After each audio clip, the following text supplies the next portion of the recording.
Hello, my dear undergraduate students. Welcome to this brief session on how to emerge as a great graduate, how to make the most of your undergraduate days. So the question is, how can you make the best use of the opportunity that you have as an undergraduate student? First, we begin by setting goals and making sure that you strive to achieve the goals that you have set for yourselves.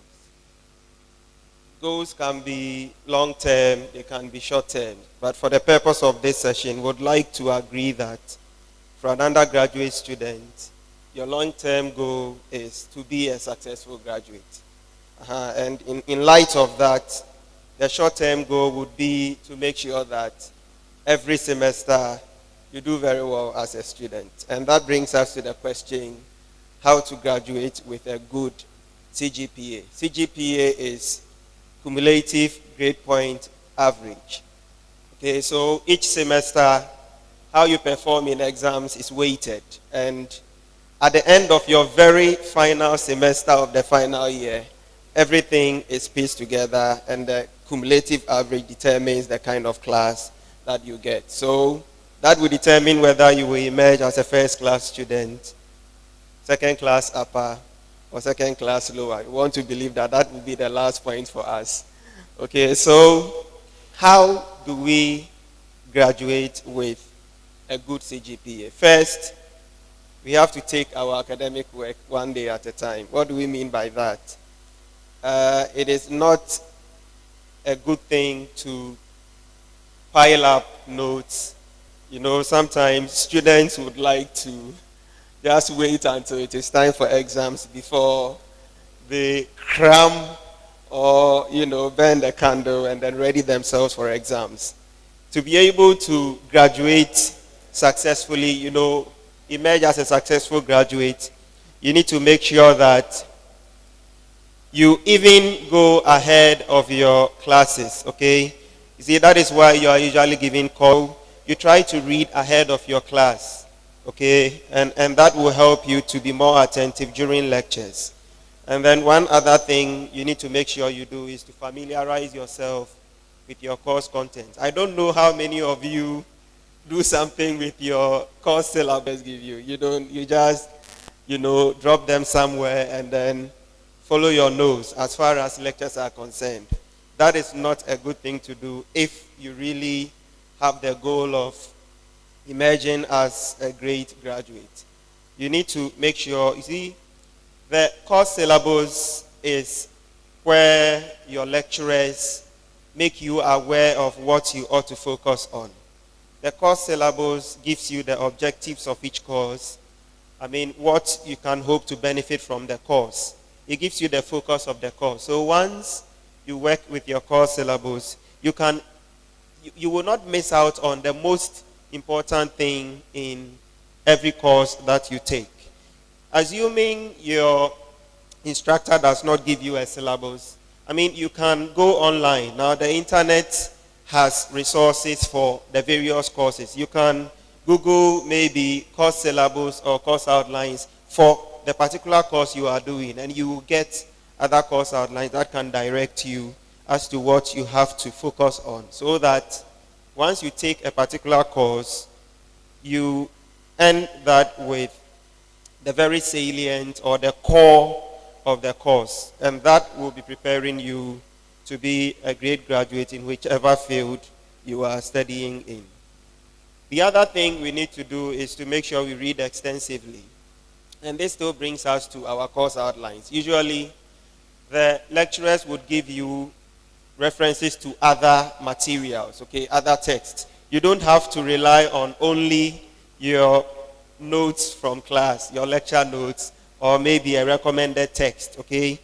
At university, it is an environment or a community of knowledge seeking, okay? So you have to make sure that whichever references you have been given, go to the libraries, go online, Google, and then find out more materials on the same course, and that would give you a very rich store of knowledge as far as whichever course you are taking is concerned. And once you do that, it even makes you stand out as a student. Your lecturers may end up looking for you. Because at the end of the day, the feedback or the information that you produce as a student will stand out. And that is because you read, more sources. So at the end of the day, the lecturer sees more than what he just gave you in the classroom. And you also have to identify and make use of study aids, like past questions.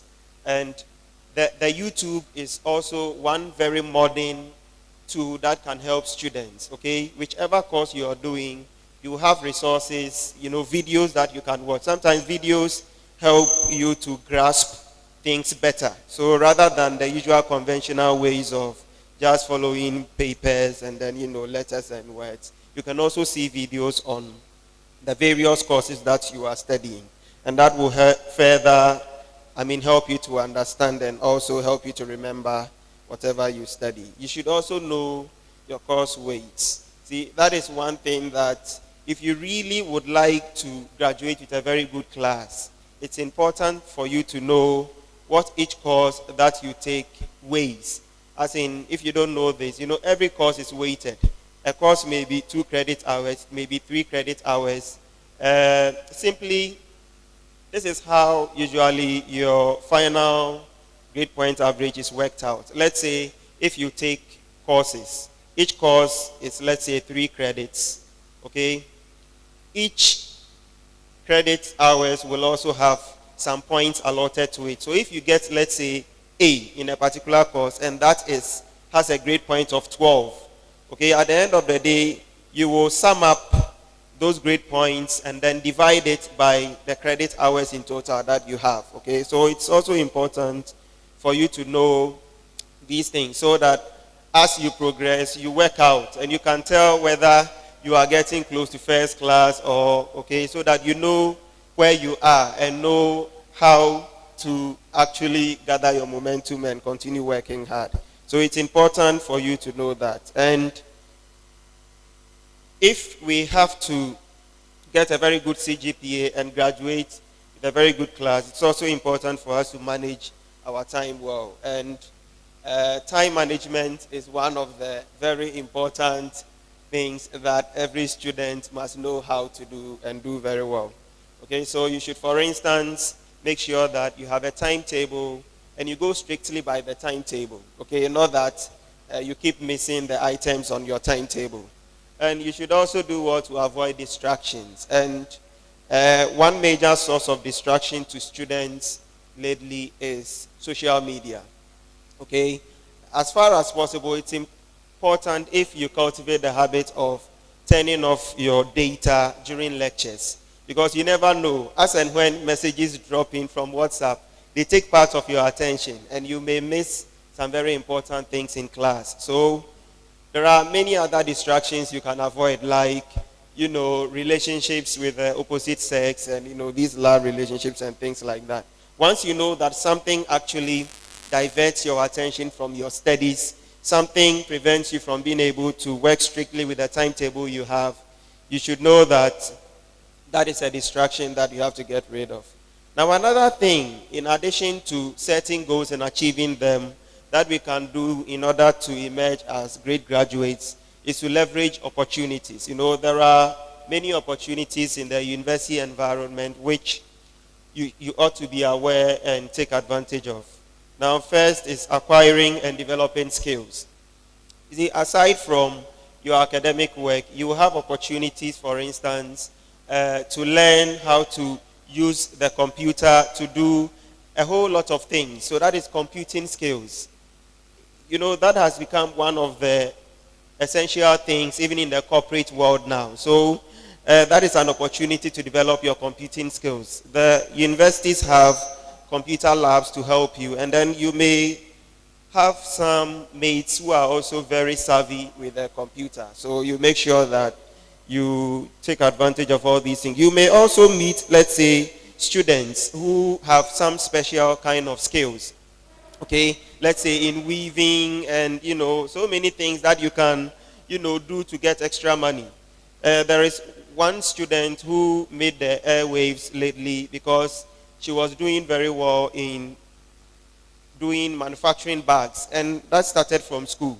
He met friends who could make bags, and then he learned the skill, and today he is the CEO of a company. And then you also have to see internship opportunities. Okay, as you are studying, it's an opportunity to also build up your CV. So vacations, for instance, you can work with some companies, whether paid or unpaid. Okay, it's a matter of preparing yourself for the world out there, especially after school. And then every now and then, scholarship opportunities also come your way as students. So it is your duty to look out for such calls so that you can take advantage of them and then, save some money. And then some scholarships can even give you the opportunity to school outside the country in very advanced, universities. And then attending conferences too is another opportunity. One of the things that enriches your CV is the kind of conferences you have attended that are relevant to your field of study, okay? And especially for those of you who may have interest in academia, as in remaining in a university environment, doing your masters and things like that, conferences become very important, for you. They give you extra, knowledge about whichever courses you are pursuing. And then while on campus, there are usually campus magazines and newspapers, editorials and things like that. It is also another opportunity that you have to take advantage of. So if you have the opportunity to publish in a certain paper, okay, it could be a journal of your university, that is great, okay? But they will all work to boost the quality of your CV and also your chances of employability. And then it's also important to engage in extra curricular activities, okay? So sports, etc. It's not all about books, okay?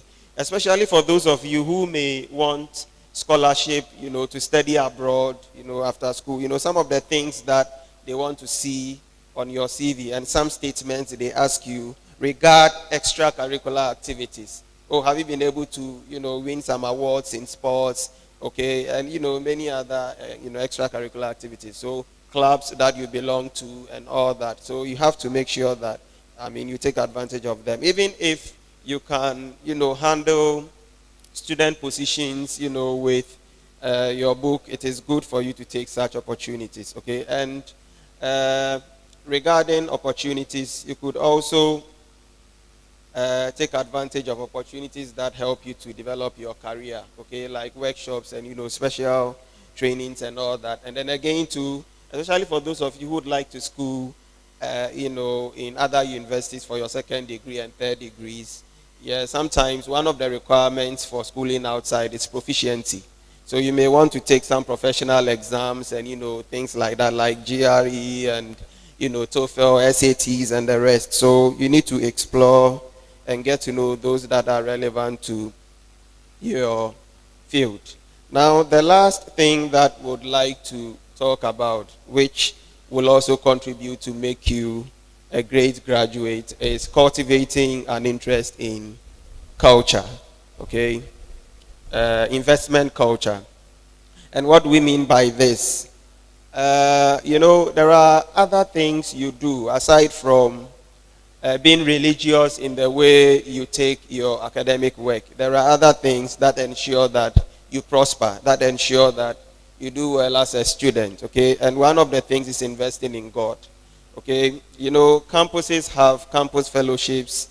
The Apostolic Faith Church has its own campus fellowship and, other things. So getting involved in their activities, maybe playing an instrument for God, working in the choir, do something for God. And, God also rewards you. In my own experience, that is has been one of the sources of my success as a student. Once I do my homework well and I also, do my little for God, I know that God is going to bless me for that. So that way, when I am asking God to help me to do very well, I have, that kind of confidence to approach God. So doing something for God is a way of investing in God, and the returns are great. You can tell God, I want to graduate with a certain class, and that becomes one of your requests. Give me the discipline to prepare and achieve that, and God will do just that. Another way of investing in God is by giving tithes and offering and all those things. As students, if you cultivate the habit of giving to the Lord, you may even be spending so much money on credit data and money for call. There are a whole lot of ways you can make some money and then invest some in God by way of offering and tithes, and God will not cease to bless you once you do that. And then we also have investing in people. Okay, how do we invest in people? It is good to be kind to people. Some people, students, end up getting employed by their own mates, okay, after school. And that is, you never know. Maybe the one that you have right beside you is the son of a CEO, a big time company. You never know that, okay? So it is good for you to be good to, people. Be kind, to the students you come around. If you need to help them with, one thing or another, share. And, they all have the kind of blessings they may bring to you in future. And that becomes some kind of social network, for you. And then investing in your finance too. You never know. Sometimes when you are a student, as an undergraduate student, you may be getting support from your parents, from some relatives and all that, okay? It will not continue forever, okay? So this is an opportunity to also learn how to save up, some money so that after school, even before you get a job, you always have something that you can lean on, okay? So that is another thing you have to take note of. So that brings us to developing our social skills, and that is the last thing we would like to consider before we bring this session to a close. So developing your social skills, like I already said, it's not all about books, okay? That is the sole purpose there, but there are many other things we can take advantage of, because the world out there, the world of work, is a social network, okay? So the university undergraduate experience is one that should also prepare you for this aspect of life after school. Okay, so you should learn to work in teams, so projects, group assignments, study groups. Some of you are fond of not taking part. Once an assignment has been declared a group assignment, you know that, they will do it, and then you don't participate in it. You are going to shoot your own self in your foot. So just make sure that you participate in these things. This is a time to work with other people and know how to work in teams, because this is a very good resource for corporate the corporate environment. And you must also attend academic meetings. It is not only your lectures that you have to frequent. You should also attend tutorials. There are sessions where you can get to discuss with other students and then be guided by tutors and all that. And then there are also department seminars and workshops which you have to make sure you participate in. You should also fraternize, okay? Be socialize, okay? Make friends and, all that in addition, and make good friends. Some caution must be exercised over there. And still in line with making friends, there is the issue of relationships and all that, which can actually distract you as a student. So I will advise you to eschew immoral relationships. I know a student who was doing very well and every lecturer knew that, this is a student marked out for a first class. Unfortunately, in her second year, she got herself involved in a relationship. Her heart was broken, and that was the end. She changed her academic performance. She nearly killed herself, and that became a radical change in her life, because of this. So please, you have to be careful about, such relationships. And there has also been complaints where maybe superiors, especially for our ladies, okay, superiors, may make certain untoward advances, to you, and would like to, some of you are interested in how to manage that things. Well, I am a lecturer myself, and I can say that seriously, it depends on how you, the student, you carry yourself. So especially for our ladies, we have taught you how to dress. If you dress moderately and you uphold the kind of standards that we uphold, I know, some lecturers who, excuse me to say, are a bit immoral and all that, but they know their limits. There are some ladies that they know that, this one is a serious student. This is a daughter of God. I don't want trouble. So, I mean, you should just make sure you carry yourself well, and that will be enough to, I mean, get yourself out of, such problems, okay? And let's also be confident to report issues of sexual harassment. So how do we conclude this whole thing? Okay, we want to emerge as great graduates, and we can do that by first setting goals and striving to achieve them. We should also try and develop social skills. We should also leverage opportunities in school, and we should also learn to cultivate the habit of investing. And that will all work together to help us to make it. And we should also know as Christians that we can do all things through Christ who strengthens us. If Christ is strengthening us, he's giving us the ability. So if we don't work, this will not be realized. So I wish you all the best. Thank you.